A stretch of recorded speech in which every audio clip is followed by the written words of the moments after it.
But when it comes to human beings, okay, well, at the flood, there's probably, I would say, less than 10 million people, way less than that. The Bible describes, Matt, that the earth was filled with violence and wickedness. People were not taking God's command to be fruitful and multiply seriously. So with a world full of violence, crime, wickedness, there'd be a lot of murder. Okay. And so there would definitely be less than 10 million. But even if we went with 10 million, okay, Matt, then let's use that number. Okay. And so you can assume 10 million people, divide that by 700 million cubic kilometers of sediment, these massive stretches of sedimentary layers that stretch across entire continents. But again, you've got these mega sediments as well that you can match. Okay. Mega sequences that you can match worldwide. You know what that means? We only have one human, Matt, for every 70 cubic kilometers of rock. What this is needles in a haystack. And so the chances of finding a pre-flood human in the rocks is very low. God creates two humans at creation, Adam and Eve. They have kids, their kids have kids, but eventually you get to a point where there's so much wickedness and violence and murder and crime and people not following God's commands that you wouldn't expect a large amount of population. Okay. And so, and at the same time, you know that continents were moving fast, right? Catastrophic plate tectonics, Matt. We've got these meters per second movements of the plates.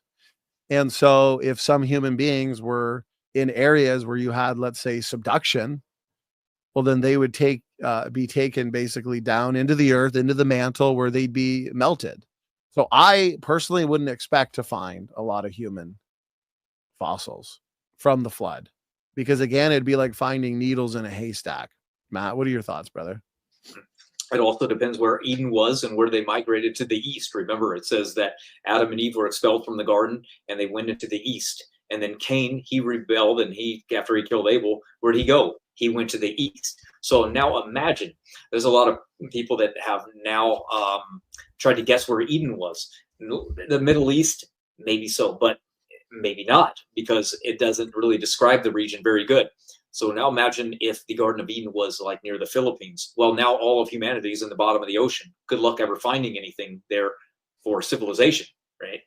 So again, how much was the population anyway? Well, if we use a 2 to 3% population growth rate from a single pair of people over a 1,500 year period, you're only getting around 15,000 to like 150,000. It's just not much. It's not many people anyway. So, and what I find funny, Matt, when they try and say, "Oh, well, how come we don't find humans and dinosaurs together, or humans and mosasaurs, or whatever?" Okay, you name it in the fossil record. Why don't we find pterodactyls in the fossil record with bunny rabbits or something like that? But you know what's funny? We have living fossils, right, Matt? And we did a whole series with Dr. Carl Werner. So one living fossil is the coelacanth, thought to be extinct, now swimming around nicely in the oceans today, right? Nice surprise to everybody. Not necessarily to creationists, though.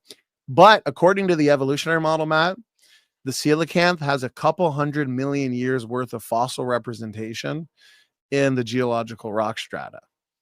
And the coelacanth we find today, this living fossil, it looks just like its fossil representative from the past. But you know what we've never found coelacanth buried with? Rabbits. Whales. But yet we know they live together because they both live in the oceans. They both live today. We have whales and coelacanths in the ocean, but we don't find them buried together in the geological rock strata. But we know they were contemporaries. Yeah. Isn't that interesting? So why don't we find, let's say, human and dinosaur fossils together? I know we can discuss some possible isolated cases, but even if we didn't, it doesn't matter. It doesn't prove anything. The fossil record is fickle. We know humans and dinosaurs wouldn't have lived together. I mean, who wants to go live next to a T-Rex? But again, take a coelacanth, take a whale. We can take many other examples. We know they live together because they both live today in the oceans, right, brother? But yet we don't find them in the fossil record together. And the coelacanth just disappears in the fossil record, isn't it right? We have 200 plus million years representation of coelacanths, but then that's it. They're suddenly gone. That's why evolutionists thought they went extinct. Exactly. They're called Here Lazarus they are today.